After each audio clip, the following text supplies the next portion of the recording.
You know, there's so many great photo ops in San Francisco, but there's 10 key ones that you want to take home with you. So on today's Photo Walks episode, the greatest hits of San Francisco and where to get them. As you know, recently we've been talking about the crime wave in San Francisco and all those camera thefts.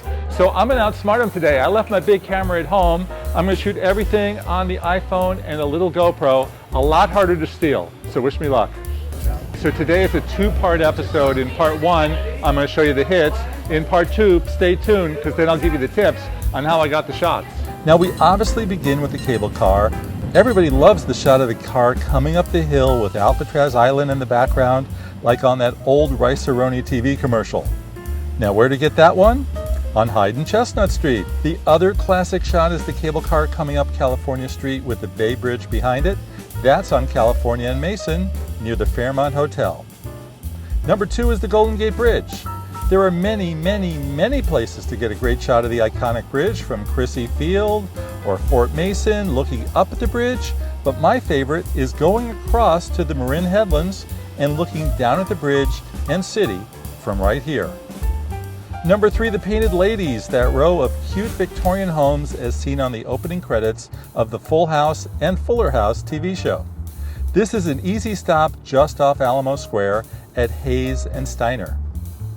Number four, Coit Tower, a symbol of the city since 1933, offers great 360-degree views from the parking lot and an even better one from the observation tower.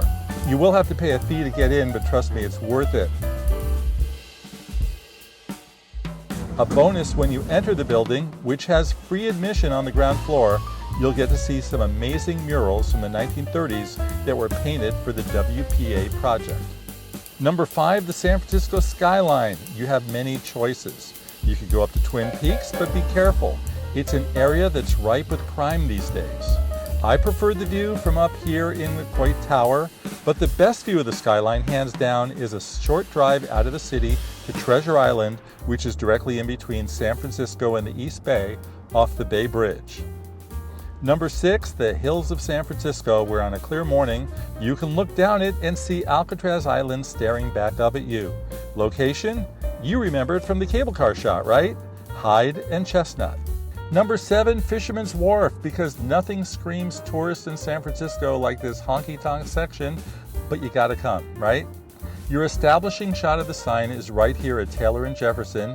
You can get your cable car shot over at Powell and Mason or Hyde and Beach, because the lines originate there.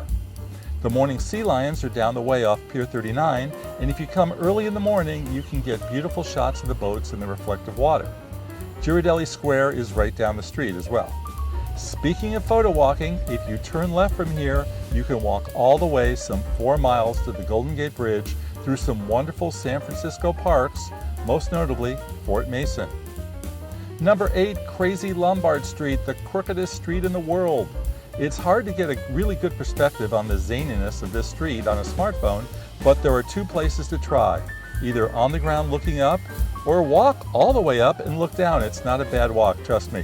Now, Lombard is a normal street except when you do get to Hyde and Leavenworth, where it zigs and zags. Number nine, the San Francisco Ferry Building, another historical remnant from another time, has that great clock tower, a wonderful neon sign that screams San Francisco, and the whole place just looks great any time of day, particularly at night. Number 10, finally, who's hungry? You may leave your heart here, but you'll never be starving. San Francisco is known for sourdough and seafood in Fisherman's Wharf, Italian pastries in North Beach, and dim sum in Chinatown. Pro tips, cable car. The best time for these shots are early in the morning before the streets get too crowded. On a foggy day, however, it's whenever the sky's clear, as you'll want to see the island and bridge in the background. Lens choice? The telephoto lens on your smartphone will make the cable car seem larger and the background closer. The wide shot will give you more of San Francisco in the background. My suggestion? Shoot both. Cable cars go up and down the street every few minutes. Have more options by shooting more. Bridge. Pro tip, use your wide lens to get in the expanse of the bridge and move your body to eliminate as much of the foreground as possible. In other words, keep walking. Timing wise, sunsets are awesome, but a sunny day with old Sal beaming down on those red beams of the bridge are pretty cool too. For the best shot of the homes, climb to the top of the park and look downward.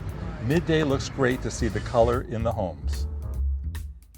For Coit, the early morning scenery here is great, but if you're serious about photographing San Francisco, you want to be here in time for the observation deck, and that doesn't open till 10, so I would time my visit accordingly. For those skies, post-sunset from Treasure Island can't be beat. You'll get to see the city buildings lit up, which makes for one awesome shot. And you don't need a big camera to capture it. I got this shot on the iPhone with the telephoto lens. For the hills, I recommend a wide lens as wide as possible, so if you do have super wide on your phone, use it. Fisherman's Wharf is all about early morning shots. The earlier the better. Use your telephoto lens to capture the sea lions and let the video go so you can pick up sound clips as well. Lombard starts attracting more and more crowds and cars as the day gets longer. The road looks more wild when cars are streaming by it, so mid-afternoon can actually work to your advantage. Ferry Building is obviously best at nighttime right after sunset for the glow of the neon and the city building lights. The best place to get an awesome shot of the Ferry Building is next door, Pier 1. Walk down this alleyway, take a look. We're about 30 minutes right after sunset. The neon is on, the lights are starting to come on the building. It's really amazing. And right over here we have the Bay Bridge, which is lighting up as well. Couldn't pick a more awesome place in the city of San Francisco, huh?